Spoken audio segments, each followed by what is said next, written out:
Hello and welcome to this week's Drops of Social Membership Information and Learning. So this week we're really going way back to the beginning, and that is to look at how you actually create a Facebook account and the information that you need to put in there.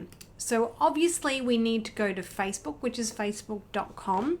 Now I already have an account, so I'm just going to quickly log out here and show you. Actually, no, I'm going to just go into Facebook. So if we go to facebook.com, oh, it didn't work. Here we go. I've got to log out. There we go. So I'm just going to have to log out.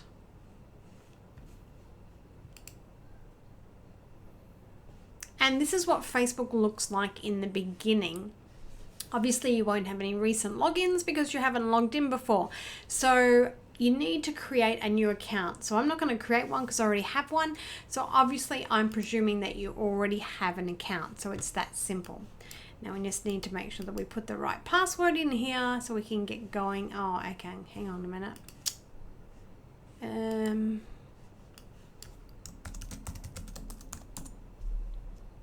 Here we go. Okay, so we're going to create a business page if you don't already have one, and you can do that from the create button at the top. So we select the create button.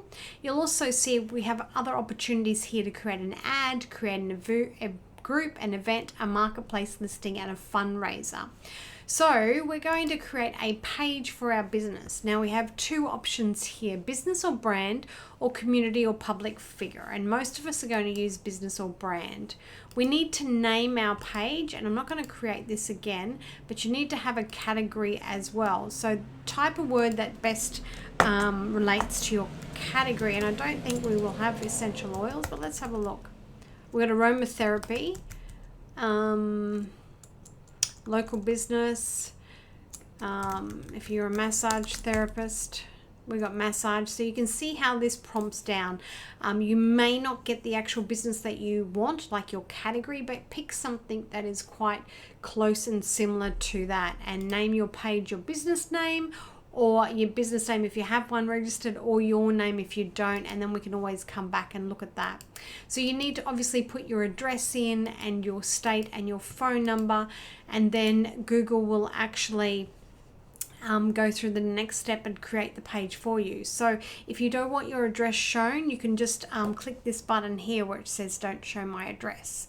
So all being good, let's presume that you've actually gone through and created your page as we pop over to my page here.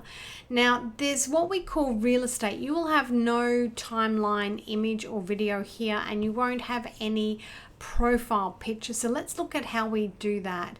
So if I hover over my profile picture, I can click on update. Yours will say, if you haven't got one, upload, and upload a picture or a logo or something that depicts and showcases your business. Now with your timeline here, I've actually created a video cover, and I created this with a tool called Enimoto. It's a paid tool, but I believe the video keeps people more engaged. But if you don't, you can pop over to canva.com, and here's what canva.com looks like, and you can see we've got a Facebook cover here. So you can create a Facebook cover starting from scratch. There are some templates in here that you can use, and just by clicking you can edit the picture, download and upload back to your profile. So once you've done that, there's a few things that we need to look at when we're doing this. And the first one is the About tab, which is normally on the left-hand side. So in the About section, this is where you will put everything that's about your business. So I've actually got my messenger bot in here. I've got my categories, my name, my username. I've got when my business was founded. I've got more information about me, my website, the awards, etc. So the more information you put in here, the better. And then I've also got my story. Now, put your story in there because that is really, really important, and I'll show you why. If we pop back over to here, you can see that the story comes up on the right hand side of the page, which again, if I click see more, then I can see the entire story. So that's really important to actually get people engaging with your business page as well. Now, depending on, so that's that section, the about section. Then the other part that you need to go into is your settings over on the right hand top side. Under general, you can actually have your page not visible if you don't want to and you're still working on it. That's okay.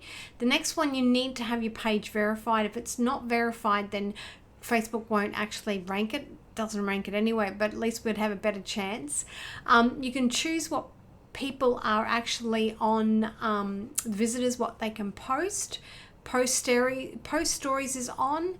Messages, people can privately message. Other people can tag. Other tagging, people in other pages can tag my page, which is important for me. We can restrict countries. If there's certain countries that you're getting spam from, we can restrict them. We can restrict the age if you don't want younger people on there. We can have the page moderation, so we can block certain words. Profanity filters can be set. Similar page suggestions, which is where Facebook will recommend similar pages to your business. Multiple languages, translate automatically. Comment ranking, content distribution, which means allows you to download. Download the page, merge pages if you've got two, remove the page. This is where you would delete an old page if you have an old page and you're looking at starting again. And live commentary, where people can actually comment whilst you're on live. Now, the rest of this I'm not going to go through just now because I want you to do that as your homework. But what you need to look at here too is your page roles on the left-hand side. You should have more than 2 people on your page role as your admin, because if something happens to your profile and you get booted off, at least you can go in, or someone can go in and access your roles. Now, this is changed as of April, where you now need to task people with the roles that you want to give them. So if you're using other functions like the editor here and the moderator and the jobs manager or whatever, you need to actually assign a task to get them to activate that. Anyways, one other thing I wanted to point out is your templates and tabs. So here you can actually use some preset designs within Facebook. So my current template is business, and what it does is tells you the different tabs that you can use down here on the left hand side of your page. So if I pop back over here, these are the tabs that you see here on the left hand side. If at any time you want to change them, you can. They all have different functions and features. The other thing, once you get started posting, you need to pop over to your Insights tab and actually have a look at how you're tracking with your content. Otherwise, you won't know whether you're doing really well or not with your content.